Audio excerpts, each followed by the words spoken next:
Good evening, 7 o'clock, Friday night football pitch here on a Friday. We're all staying out the road of Storm Dara, trying to avoid the bad weather outside there. So sit at home, listening to the Friday night football pitch and dodge that dodgy weather. We're joined tonight by Paul Shanks of Clyde Media, or Clyde FC Media. We'll be taking a look at Clyde Football Club tonight. As always, I've got Dennis Newell, and as I'm host, Cammy McDonald. Like, subscribe at YouTube, any good podcast app after the show tonight as well. Start with yourself, Dennis. How we doing? What kind of week you had? I'm fine. Busy week, Cammy, yes, but that's it. Weekend, I'm off next week, so no doubt it'll be freezing and it'll be wet just because I'm off, but a wee rest. That'll be fine. Paul, good evening. Thanks for joining us and thanks for stepping in as a late substitution tonight. Now we know who to blame Storm Darrow, and then it's Paul Dennis's holiday this week. No, delighted to be asked to come on regardless of the circumstances. I was never much of a player in my day, so being a substitute's probably my level, to be honest, Kelly. Hey, listen, I think we could all get substitute. we could all get a game as a substitute bench on that substitute bench for Clyde just now, the way things have been. Although the last result, a good victory in the league, a couple of weeks off once with cup duty, but obviously Clyde didn't take part in, and 2 weeks ago the weather really put paid to any Clyde games. Paul, it's been a difficult, challenging season, one that I don't think many Clyde fans seen coming. That's an understatement. That's an understatement and a half. It's been back-to-back challenging years. Last season, certainly at the start of it, was perhaps less surprising when you look at the personnel. Up until obviously then when we made the managerial change and we bit of cash injection. January onwards, we were one of the better teams in the league, statistically. You roll forward into this summer and the positivity around the place was infectious. Not just inside the club, but outsiders looking in.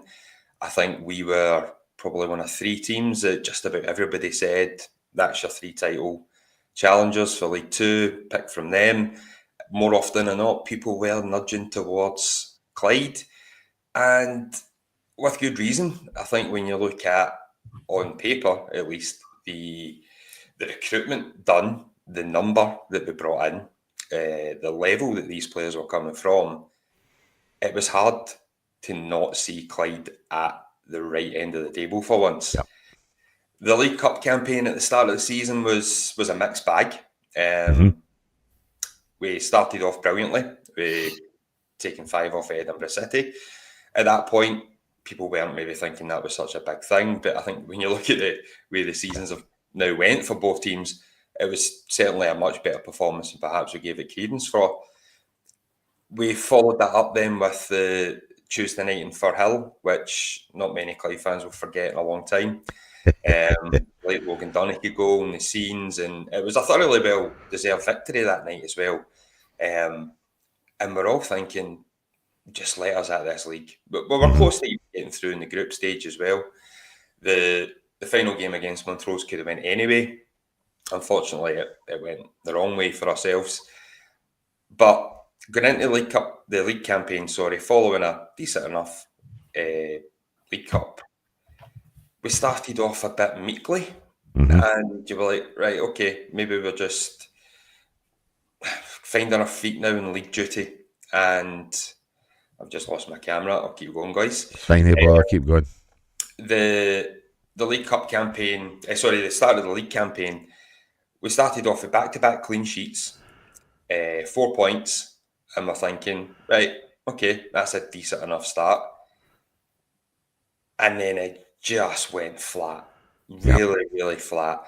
We beat we lost to Stirling, in the third game of the season.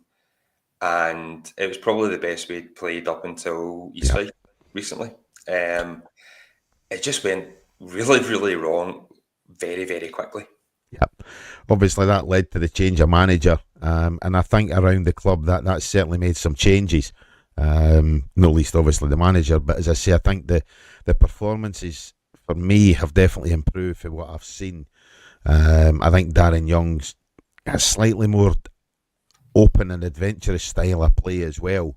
And Dennis, you know this, when you have a wee bit more aggression and go at teams, you're definitely more liable to get results. And I think it got to a stage, Dennis, where Iain McCall was a wee bit negative, and there's been a complete transformation at the club in terms of the style of play. I was listening to what Paul was saying there, but the quality of player that is brought in.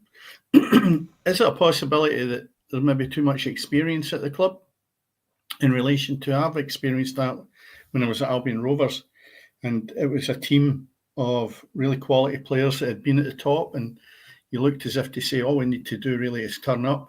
I wasn't the manager, obviously, there, but at the same time, I look at it and I just felt that when you seen the dressing room, it was good, but that experience never got them over the line, because there was an acceptance that what they've done at this level, done at a higher level, they didn't have to put so much work into it at a lower level. And the bottom line was you didn't get the best out of them. And there was a bit of, I'll use the word lethargic bits to their game that basically you couldn't afford to have two players off the boil then. And that's what happened. They didn't win the league because I just felt there was maybe too much experience in that team. You might think, well, you can never have too much experience.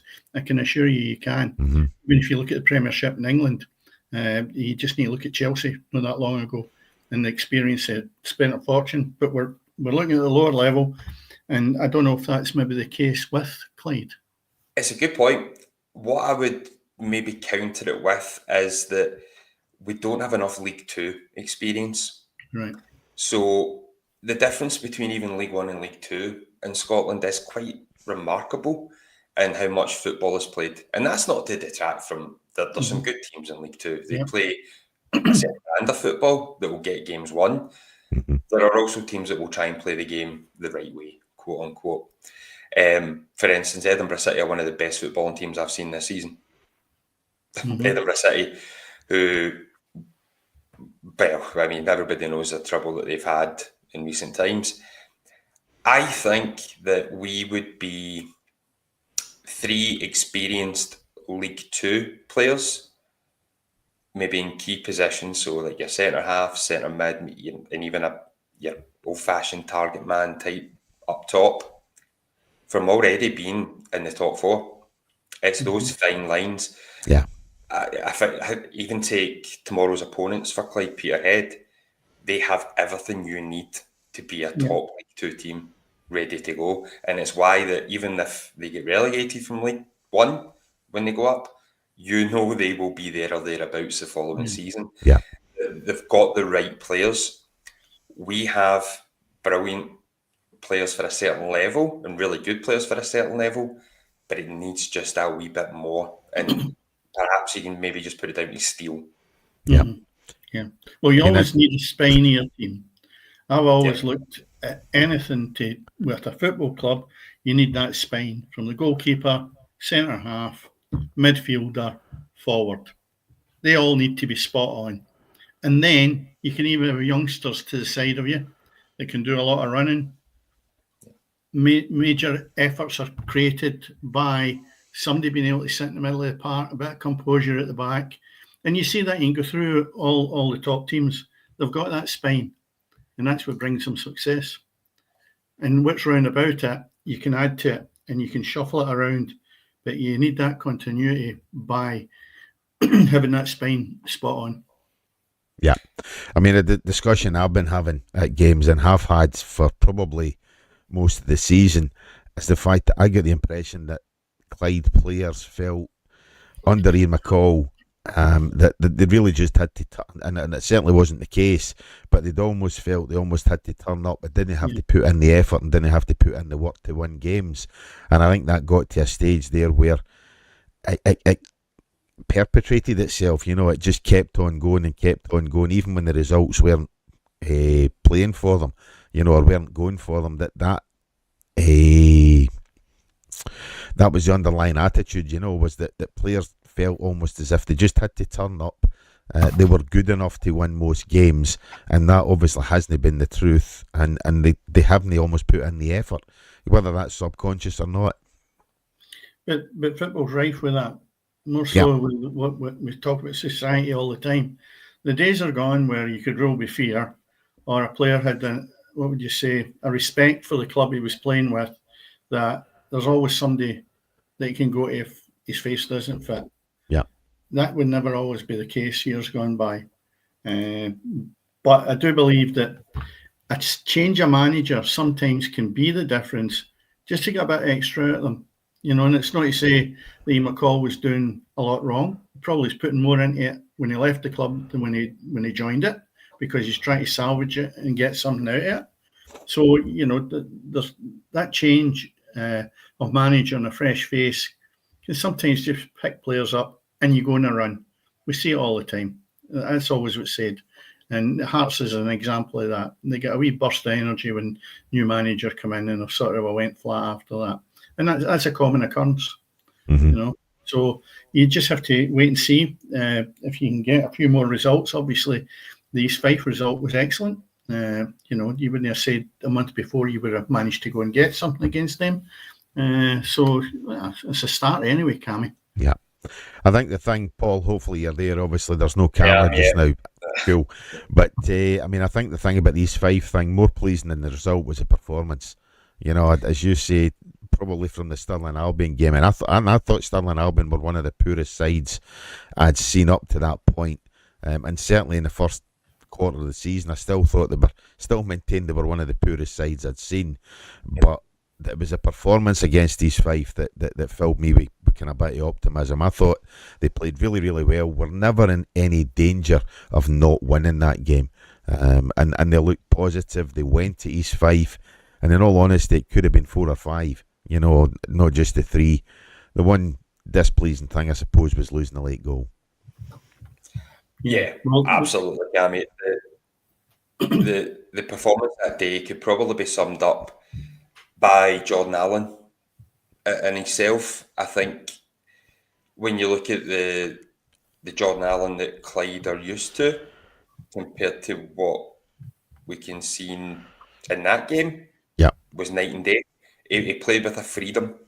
He was in everybody's face for the first whistle, as were the rest. Even the midfield players were pressing from the off, whereas before it was a hope we get the ball back. I think more than anything, there was a real determination in that performance, and with a wee bit of swagger, which, considering we were 12 without a win in all competitions, was really, really, really pleasing. So it is early days, as Dennis said, that result counts for nothing if we can't back it up with another 1 or 2. Yeah. See, if you look at that, though, I mean, it was a home game for you. I don't know if you picked that up right, Cammy. It wasn't. Yeah, it was a home game. Yeah, it was a home game. And basically, when you look at where you were to where you are now, it's still second bottom, but you could be rooted to the bottom. And I look at that and say to myself, that East Fife game was a million miles away for you getting a result when we spoke about the period before your manager get changed. So I think, no, that's an upward step. And obviously there's been hiccups because of internationals and cups coming up. So, you just need to wait and see how it's going to come up shortly, which is against Peterhead. Now, there's a real test, but if you look at it, Peterhead are sitting below East Fife.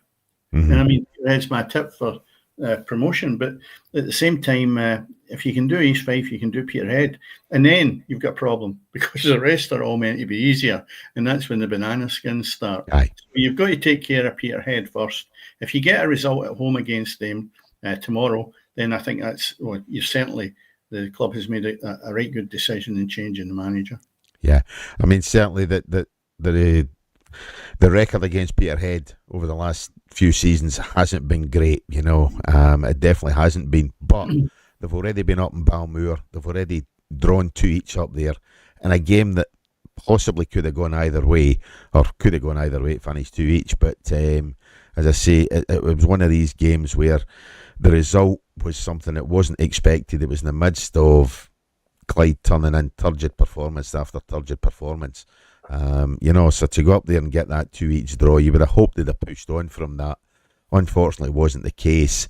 But again, they've had a 2 weeks break. Hopefully Darren Young's got a lot done in training and things like that, to instill something into the team. And I wouldn't be surprised at all if Clyde can go out there tomorrow and get a decent result. The one thing is, what's the weather going to be like? That's the thing I was going to say. It's going to be the great equaliser. Well, you might find possibly with it, depends how strong that wind is, or if you get snow, they've got to come down to the central belt. And that could change a lot of things. You might actually kick a ball and get something out of it. Yeah. On the flip side as well, Peterhead are very acclimatised to that particular type of weather. Anyone that's been to Balmoor will attest to the gale force winds that you're greeted with, even come April. So they'll certainly be a bit more used to it than us. On our record, Cammy, against Peterhead, it's not just a few years. You're talking 2 decades worth, basically, since Peterhead came into the league in all competitions. Yeah. I mean, they're the definition of bogey team for Clyde. It's ridiculous. The club put up the stats, and I daren't say them aloud because it would get this podcast an X rating. But that bad. It's really, really bad. But the 2 each draw was good. It was a point gained for Clyde up there. In any circumstance, we were up with a team that's fighting out with Peterhead for a title and being thoroughly scudded. So any point up there is gratefully received, and you just run. Yeah, I've taken a few hidings myself up there. Yeah, I mean, that's the thing. Since they came into the league, they've always had a few quid, to throw at players, Rory McAllister and the likes, so they've always had a few quid, whereas Clyde haven't always necessarily had that, although obviously this season, as you say, there's been that kind of cash injection. Certainly they've flung that at a few players, as we know, a few salaries and things like that, but hopefully Clyde can get something from the game tomorrow and can push on. Paul, what's your thoughts on the season? Is top 4 just too much to expect, or the fact that it's still attainable? It's very attainable when you actually look at the league, and I can't believe I'm saying this out loud. I was on with Colin, does a Blue Toon podcast, who I got quite friendly with, and he asked me the same question. We're only 7 points off 4th. 7 points off 4th. Yeah. Considering the season that we've had to date, the draws are what has really, really killed us. Those insipid draws that you've mentioned earlier, and a couple of them just into results when you've not played well propels you right up into 5th at the moment. I mean, that's the madness. Bonnyrigg haven't had a good season. Even the Spartans, who were tipped with ourselves, have been, well, probably underperforming just as much as us. I mean, I think you look at the Spartan squad, it's up for grabs still, 4th. 1st to 3rd, do they have enough of a gap? Probably. East Fife, I think you can see if they lose 1 or 2 players, I don't think they've got the depth that maybe some of the other teams have. No, and I think we saw that a fortnight ago. Yeah, Elgin are a machine right now. Home and away, which away form for them has been being a bit of the kind of kryptonite factor for them. Elgin away any time of the year has always been tough, but Alan Hale has turned them into a right good team. They're not maybe a footballing team in the way that maybe you expect a team to be top, but my word, are they stuffy and difficult to break. Yeah. And they've got that attitude that they never give up. See the Scottish Cup tie against ourselves, probably largely better team that day, but they just get results one way or another, this Elgin team, and I think they're going to be the nut that we need cracked for anyone to win it this year. Well, that's what I was going to say. I mean, looking at the rest of the League 2, what's your tips then? You've obviously seen every team, some of them twice. So who's your tips then? Is the money on Elgin to win the title? Do you think they've got enough to pit Peterhead and East Fife? If I was a betting man, I would be putting it between Elgin and Peterhead. Yeah. I think Peterhead have got the experience factor over Elgin. it'll be interesting come January what Elgin do. They've got the Aberdeen Cup tie, which Yeah. whilst they would have probably preferred that to be away from home, getting a wee bit more in the coffers, it will still be a decent payday. The other Borough Briggs, put my teeth in and try that one again. Borough Briggs, that'll be packed out. Yeah. So that'll be a good payday for them. I don't think it's a TV game. I don't think it was, but Which surprises me. I thought it was a shoe-in. Yeah. That looks like a proper cup tie, that, against two teams flying in their respective leagues. Elgin, do they have enough experience to beat Peterhead? I'm not sure. January is huge for Elgin. If they can get one or two additions in the right areas, probably up top, I still think they're a goal scorer away.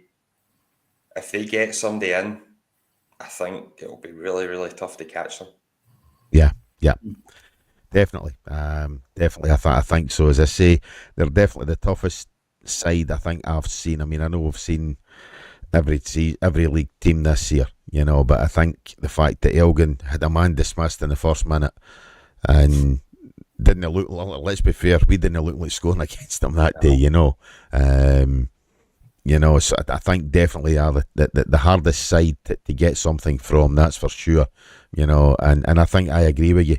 I think defence definitely, crikey, listen to me with the American football talk defence, the defensive side of the game I think is what's going to get you titles and things like that. Yeah, you need the goal scorers and things like that to get results, but I think you need to have a good defence to win championships, and I think Elgin definitely have that. They're going to be a side who does not lose a lot of goals, and when you've got that, you're always in with a shout at the other end as well, and they've got a couple of guys who know where the back of the net is as well. So yeah, I think I'm with you. I'm with Elgin as well. Strange thing to see Elgin, a survivor in my eyes of League 3, League 2, and not having been put into, say, Highland League or something like that, because they've always been the equivalent of Albion Rovers, East Stirling, Cowdenbeath, teams that have disappeared. Not disappeared, but away from the day-to-day, what would you say, recognition of the leagues that we have now. And for them actually sitting where they are just now and hearing both of you mention how good they are, it's a breath of fresh air. I love that, because teams like that can go to the wall, and it just shows then that maybe if the East Stirlings of this world, obviously I've still got feelings for that club, and Albion Rovers as well, it just shows they can come back and end up being the equivalent of Elgin and just battling away at the top of that division and seeing if they can get out of it. But it's good stuff to see and hear that they're doing really well. But Peterhead obviously still tip them, but again, Clyde could put a dent in that tomorrow. The team that seems to have slipped for me, just looking at that while Paul was talking, was still in Albion. The last 4 games have lost 3 in the bounce, and then the one before that was a draw. Now, they were going along great guns, and all of a sudden they've came to a grinding halt, more or less. Yeah. So it just shows you it doesn't take much in that division to get yourself into the 4th spot where they are. But as you've rightly said, Paul, it doesn't take Clyde much to get there either. So yeah, big test for you tomorrow against Peterhead. Yeah, I think that's the thing, as you say, Dennis, it doesn't take much. You're looking at the table just now, Elgin 2 points clear at the top, having played a game less than East Fife, who obviously occupy 2nd spot. But when you look at Elgin, they've lost 1 game all season. They've won 4 out of the last 5, and they definitely do look the side to beat. That they've been consistent. It just all depends how they handle not so much the winter break, but how obviously they handle the winter, which I think could be 6 times we've mentioned the weather tonight, but I think the winter this year is going to be quite severe, and particularly further north. If you're getting games cancelled, that could play against them, but also it could play for them, because you're looking at sides who are part-time having to go up there and catch up games during the midweek and things like that as well, so it's one of these ones, do you get the points in the bag, or do you take the games in hand and look at teams who are going to go up there and visit you during the week? Yeah, without doubt. So that's it. Anyway, looking away from League Two, we'll come back to it when we look at the fixtures, Paul. Yep. Dennis, do you want to look back at some of last week's Scottish Cup fixtures, some of the important ones? Yeah, I'll tell you what's really good as well is looking at the fixtures for the fourth round of the Cup, but we'll spend a few minutes on it anyway. Queen of the South beating Arbroath away from home 1-0. Ayr United beating Greenock Morton. We had Andy Millen from Morton on last week. I think Andy was feeling a wee bit optimistic about maybe getting something out of the game, but Ayr United have obviously turned the corner there, and that's a great result for them in the Cup. Hamilton with Banks of D winning 2-1 away from home. I don't know how tight that was, but it certainly looks tight on the score sheet. Yep. Clydebank, well, they're the team that everybody seems to be looking at now for, I don't know, maybe it's the old name of Clydebank, and everybody's got a feeling, a soft spot for them. They have done exceptionally well as well. They've beat Bucky Thistle 2-0. Cove, I thought that's a shock result, beating Inverness Cali 2-0. They're obviously in dire need of something to happen very quickly, Inverness, or they're going to be plummeting out of control to a point where there'll be no return for them. Cowdenbeath going down 4-1 to Brechin. Edinburgh City getting beat 2-1 with Dunfermline. I thought maybe maybe it was a tight game, but I did maybe fancy Edinburgh City could have maybe got a shock in that one. Elgin, as you've said, doing exceptionally well. They beat Celtic Hearts 3-2, and Forfar drawing 3 each with Stirling Albion, but Forfar going through in penalties. Fraserburgh beating Annan 2-0, and obviously some of these clubs, when we go into the fixtures, will get magnificent ties on the back of this. Yep. Irvine Meadow getting down 5-0 to Stenhousemuir. And Linlithgow Rose getting beat 4-0 with Raith Rovers, and I think that's the one Andy said, no, Raith Rovers will take care of that. Aye, it could maybe be an upset, but he's got that right, as well as Raith Rovers going through. Livingston beating Brora Rangers 2-0. Musselburgh beating Bo'ness 3-1. I'm sure that was the old brigade of a good junior cup tie. And Peterhead getting down, and that's maybe something to be looking at tomorrow. Maybe Winded going down 3-2 to Montrose. Queen's Park and Partick Thistle 2 each, and Queen's Park winning 7-6 in penalties. And then Stranraer and Broxburn beating Stranraer 2-1. There was a game on the Friday night where Dumbarton beat Alloa 3-2, and I think we actually had a couple of games just East Kilbride. Now that was another tester and one we spoke about, but obviously the strength of Falkirk is shining through there, where they beat East Kilbride 3-1 away from home. And also there was a game in the Sunday where Dundee North End went down 1-0 to Airdrieonians. So just looking through some of these, was there any shocks in that, Cammy or Paul, that you've seen there? Anything jumped out? The immediate ones, obviously, Stranraer getting beat at home by Broxburn, you know, so that's the one there. Queen's Park knocking Thistle out on penalties, was that a shock or just a great day for every other fan in Glasgow? Yeah. Great day. But no, there wasn't too many shocks. I think a couple, but I mean, in terms of teams getting run close, you know, Hamilton getting run close, as you say, up at Banks of D, you know, but not really too many shocks. I wouldn't say Cove Rangers beating Inverness, Dennis, was a shock either. You know, I mean, Inverness bottom of that table. I think their expectations. Inverness are a bigger team, and in a lot of people's eyes, and I think maybe that's what swayed me towards thinking that was a shock. But nothing really. But obviously that leads to the fourth round draw, which I'll just let you get yourself together there, and then we can look at the fourth round draw. Well, we've got Friday the 17th of January. Brechin have got Hearts, brilliant tie for them at home. Broxburn have Ayr United. I can't see Broxburn getting by that one, but I'll tell you what, they're at home in Broxburn. It's a different part. Broxburn's junior pitch, or junior as I know it, is quite a big pitch.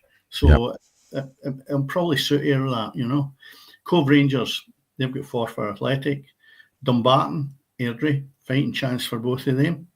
Dunfermline, Stenhousemuir, another chance for each of them. None of them are home and dry. And here's the tie you mentioned earlier, Elgin against Aberdeen. Can't see them getting past Aberdeen, but what a fixture that is for them. if you ask the people in Elgin, they would have probably chosen that as a plum tie for them, without a doubt. Hamilton have Musselburgh, and here's the one that I think is really attractive. Hibs are at home to Clydebank. That's a great tie. Absolutely brilliant. And I think Hibs, without any doubt, will win that, being the full-time players, etc. It is Hibs, though.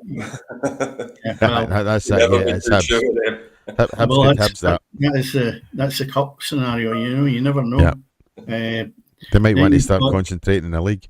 Yeah, Queen of the South have got some Queen's Park and Montrose, Ross County, Livingston, and that'll let us see if Livingston's got what it makes to come back up again. Yeah.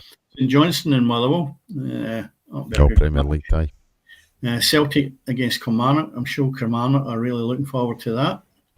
And then on Sunday, the 19th, you have Falkirk, Raith Rovers. Good battle in that one. And here's a real plum tie for a team that I'm sure will be over the moon. Rangers are playing Fraserburgh. The Sunday ties are 12 o'clock for the Falkirk Raith and 2:15 for Rangers Fraserburgh. The Celtic game against Kilmarnock is the only one that at this moment in time I see a time arranged. The rest have to be arranged yet. On Monday the 20th of January, you've got Dundee playing Dundee United. Another magnificent tie. Some of them, game. You look at that and you say to yourself, I'll tell you what, a lot of them are really going to be brilliant ties. And for the Minnows, I think great opportunity again and get the big boys if you've got a decent tie yourself. The likes of the Dumbartons or Airdrie and stuff like that, or Cove and Topper. So when you look at these ties, you've still got a lot to be playing for, and it'll be interesting, very interesting. So we'll see what comes up. The big tie there right away, Paul, that sticks out is obviously the Monday night game, the Dundee Derby. Up there at Dens. Television's obviously taking that one. So that's definitely, to me, the tie that stands out ahead of any of the other ones. Yeah, if you're looking for your good old-fashioned slobber knocker, that's probably the game. I think the history of that fixture, the locales of both teams and everything about it, it's a derby I don't always enjoy watching, like, so the Edinburgh Derby. They can always be a bit crap. Quite frankly, and the Dundee Derby always just seems to bring that wee bit more about it. Yeah. Will it be the greatest football match in terms of quality? No, go and watch La Liga if you want that. But see, if you want blood and thunder football, blood, guts and thunder football, that's going to be the place to be. I think it's a cracking pick. I think the picks can be sometimes questionable when it comes to what's taken forward for the televised games. Yeah. That's a tap in for the broadcasters. I think the other fixture that I like the look of is randomly, and it's only because I think for me it was the biggest upset was Fraserburgh beating Annan. Yeah. Probably not because Annan are in great form, but purely from a league position standpoint. Yep. And for them to get a payday that they'll get, Ibrox will not be a sellout. I don't think anyone's expecting that. But they'll be able to live off the proceeds of that game for a good while. Yeah. And I think they're roughly mid-table in the Highland League as well. So it's not as if they're the kind of front runners. So for them to have the season that they've had so far, maybe they've wanted to challenge for a league title, for maybe even getting themselves into the pyramid. I mean, that's probably just reward if they're not going to get that. Yeah, but I think though that's the romance of the cup, and that's what this does. Otherwise, you would just look at fixtures and go, Scottish Cup. It's not exactly setting the hell on fire. But the reality of it is, nearly every one of the ties has got something for me that I wouldn't mind watching, honestly. No. Raith and Falkirk as well. It's another cracking tie. Yeah. And then you look at the ties that are almost foregone conclusions. Kilmarnock going to Celtic Park, which I'm assuming has got the time arranged, Dennis, already, because it's a TV game or whatever else. It's one of these ones that, unless you're a die-hard Celtic fan, it's a game you're not going to want to watch because it's going to bore the arse off you after 20 minutes when Celtic are 2-0 up and cruising, and you can almost write the script for that one already. Mm-hmm. Yeah, You know. But again, great tie. And if you look at it, would you be making any ties up?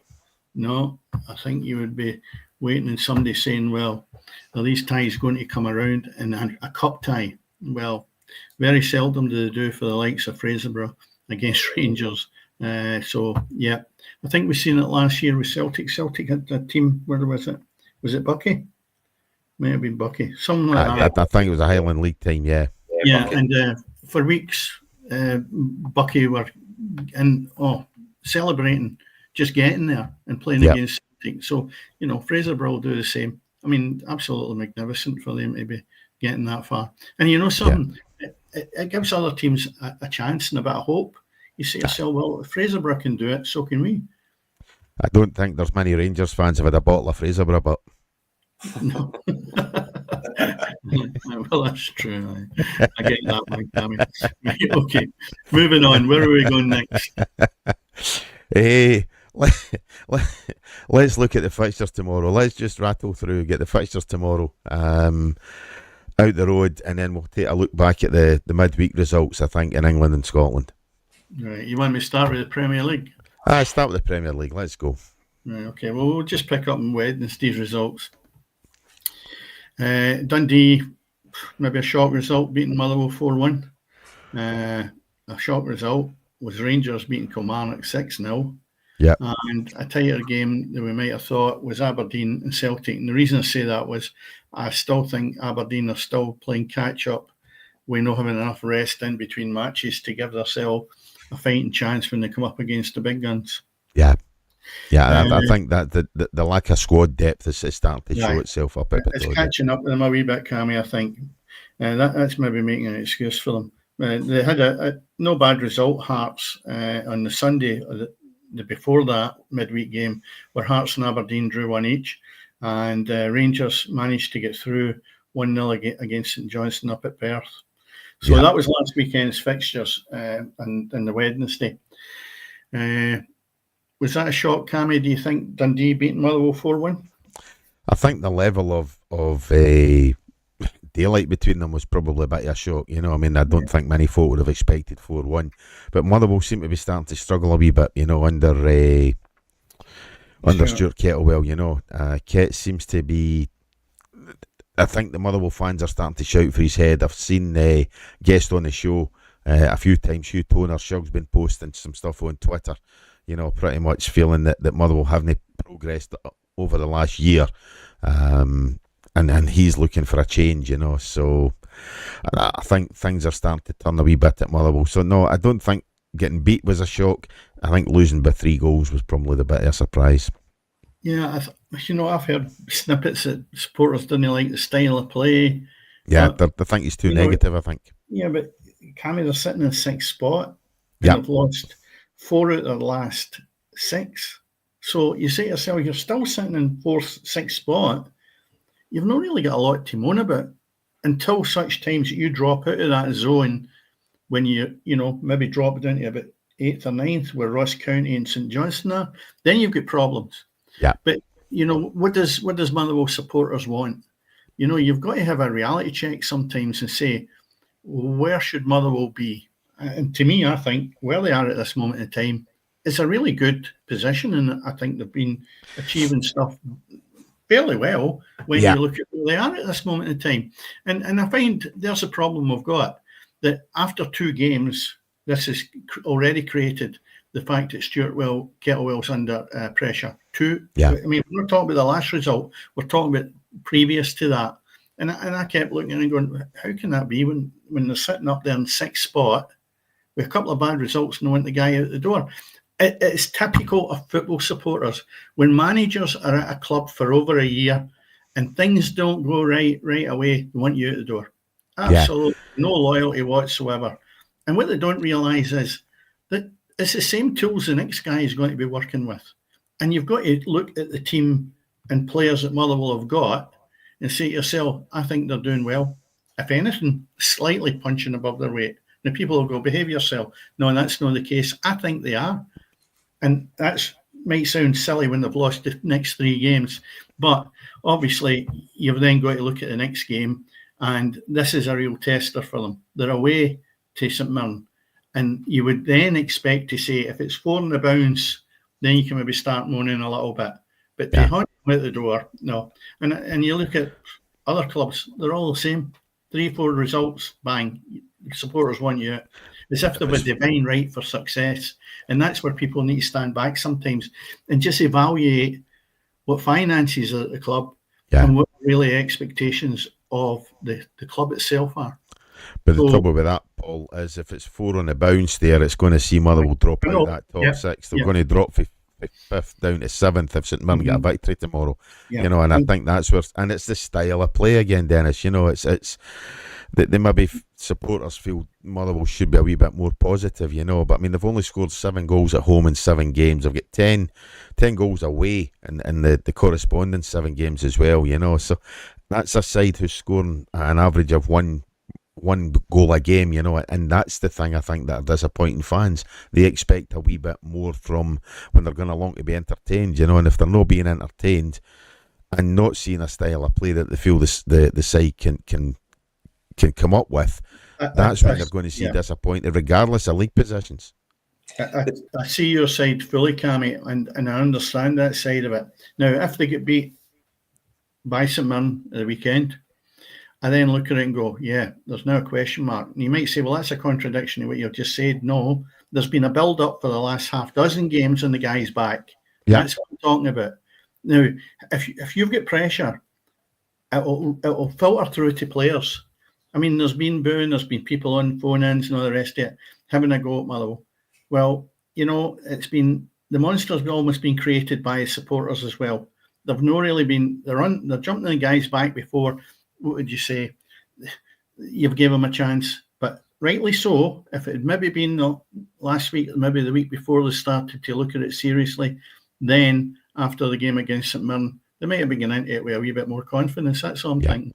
Yeah, Paul Ketts has really been kind of struggling to get the Motherwell fans on sides. I say this has been longer than just the last 3 or 4 games. It has been.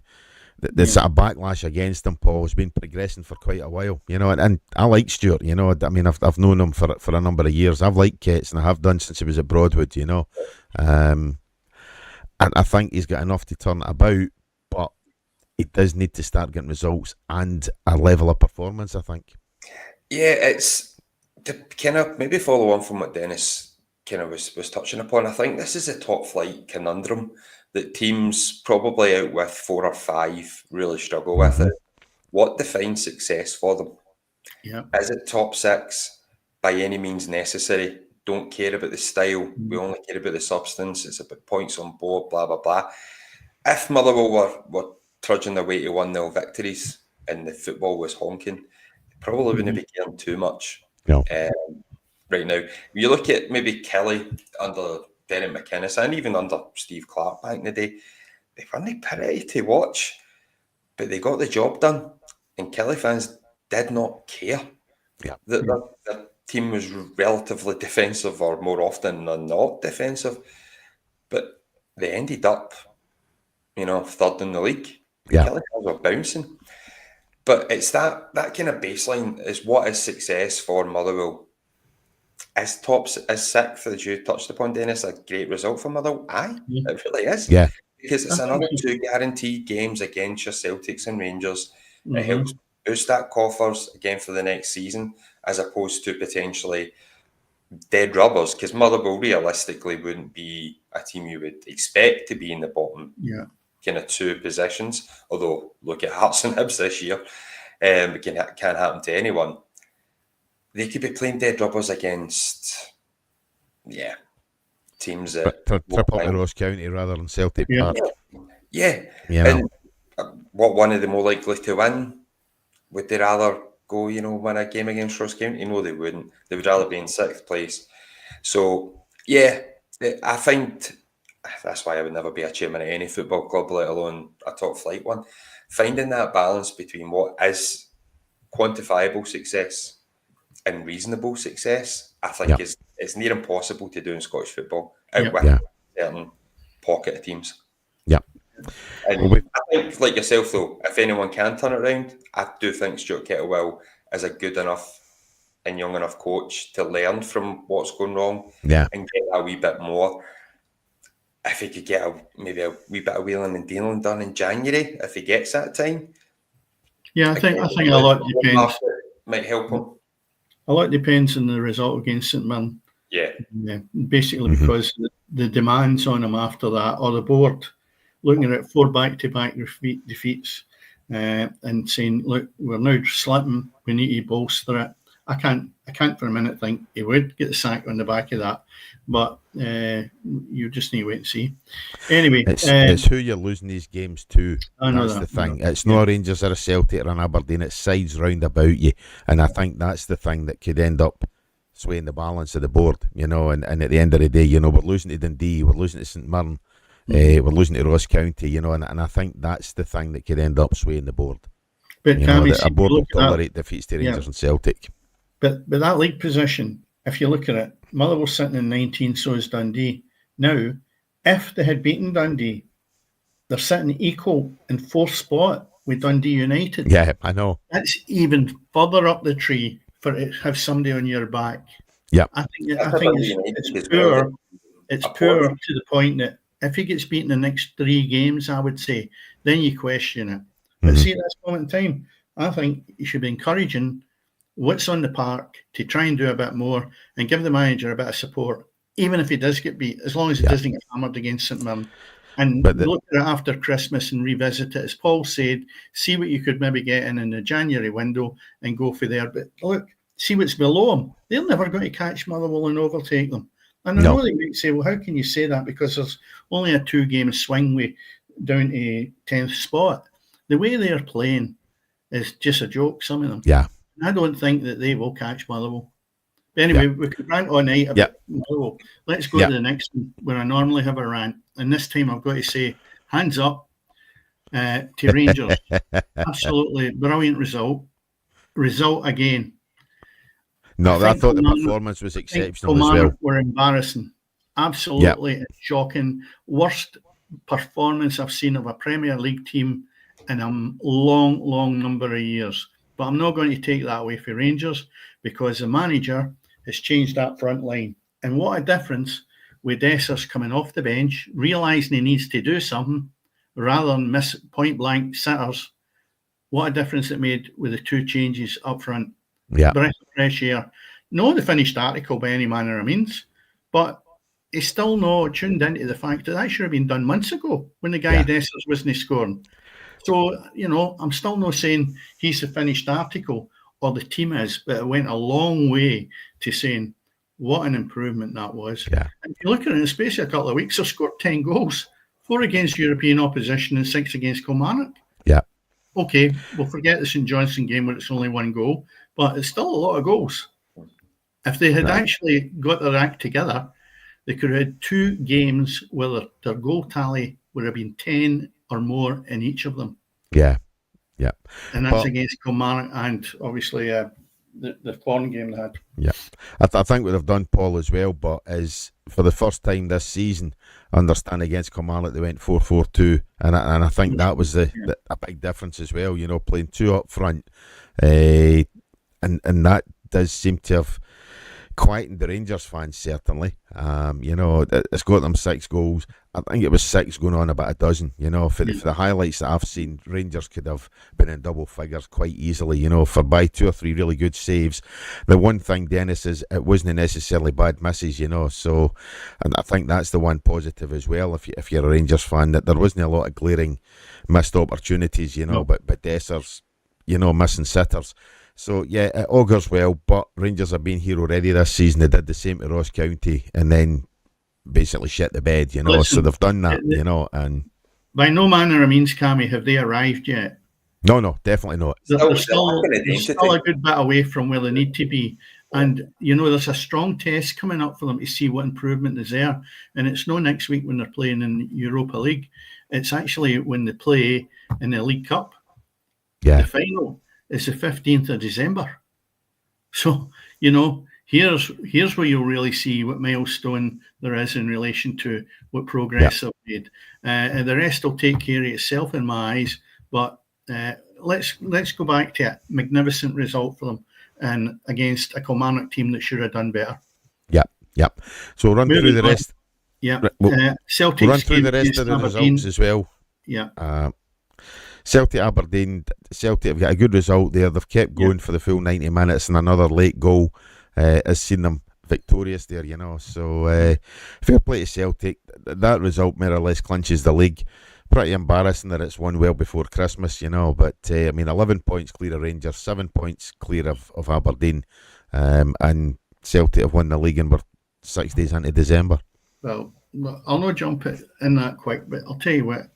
Who's catching them? A massive jolt for other teams to go and take Celtic off that top perch. It really will. Yeah. Anyway, there's nobody else catching them. Yeah. I'm just conscious of our time tonight, Cammy. Yeah. Because obviously you give me a row every week for rattling. Still got a lot to get through, so let's rattle through the fixtures in the list of the leagues. Saturday the 7th, which is tomorrow, Aberdeen St Johnstone, Celtic Hibs, Dundee United Kilmarnock, Hearts Dundee, and St Mirren against Motherwell, all 3 o'clock kickoffs.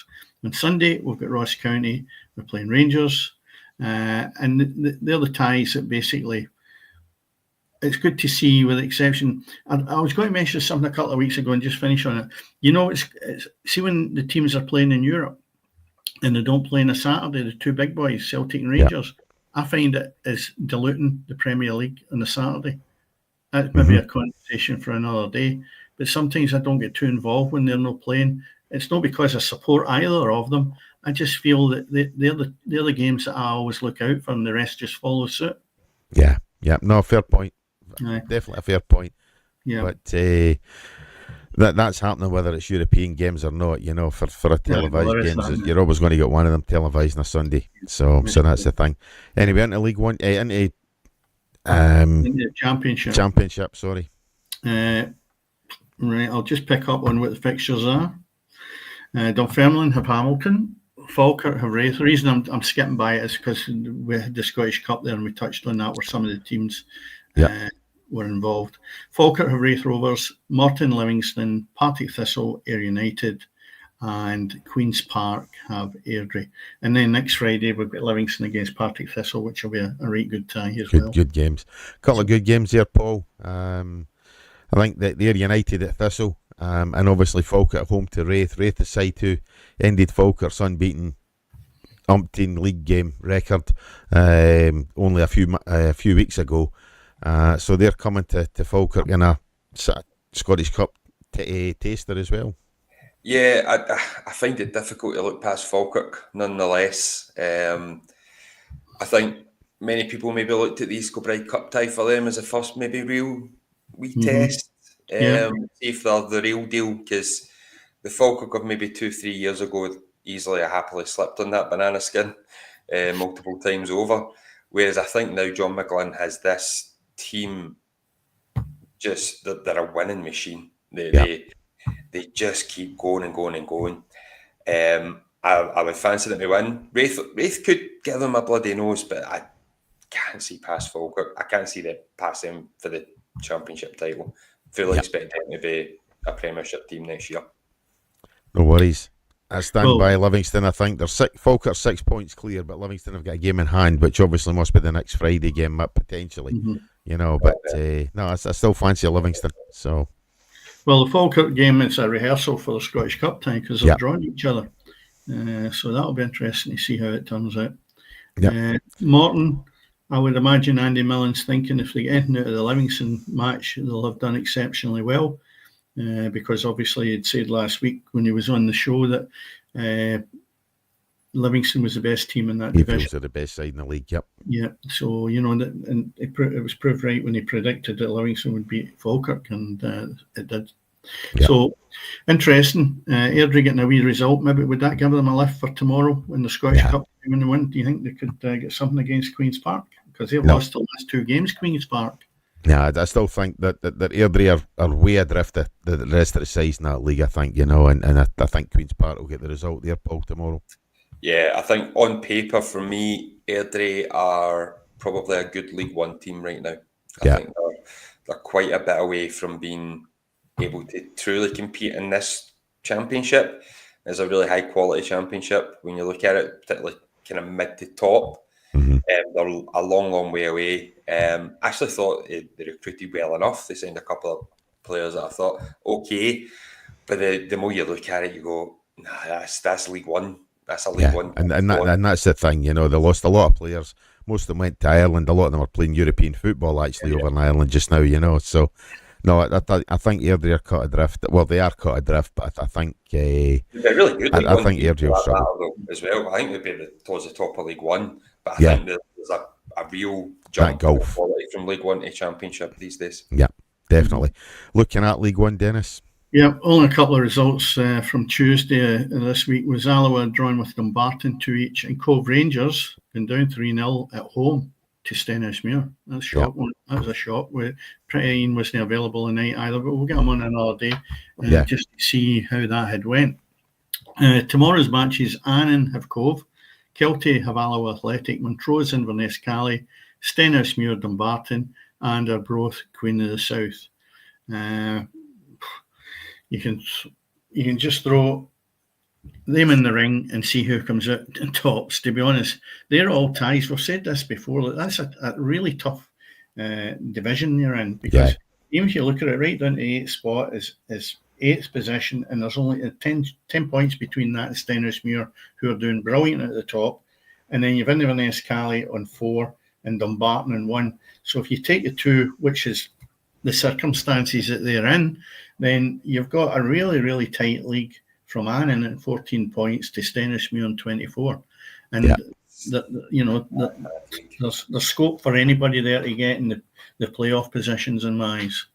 The two sides that are isolated at the bottom are obviously suffering for the fact that they're both in administration, so they've had the points lost. They've been right in it as well. That's the easy thing. If they weren't obviously having their issues, they'd be right in and about potential playoffs. Yeah. It's a league that nobody wants to win. It's bizarre. I know. If you look at the bottom, what a breath of fresh air for you. And without it being nasty, when you've got the likes of Inverness Cali and Dumbarton below you, like Annan have, with 14 points. Yeah. You say to yourself, well, we're safe. A wee bit of relief. Doesn't matter how we play, although they will be doing their utmost. But at the same time, you look at it and go, well, we don't need to be worrying it, but at the bottom part of that league. Yeah. But Dennis, when we very, very quickly when we had Iain last on the show, and it's only a number of short weeks away, Arbroath were isolated at the foot of that table. Look at them now, sitting there, 4th spot, 1 win off the top, and they've got a game in hand, indeed, on Stenhousemuir at the top. So Arbroath have really turned things around really well up there. Well, wasn't that long ago, Cammy, when we sat and we looked at Cove Rangers and talked about this? Yeah. Sitting at the top of the league. When Iain was on, they were bottom. Then we said, Iain, you come back on again when they're top. They were top. We didn't have them on. And now they're catapulted. They're mid-table. To 6th spot in the league. Aye. As Paul says, it's a league that nobody wants to win. Yeah, that's right. Well, they'll nobody make an effort for it. Let's put it that way.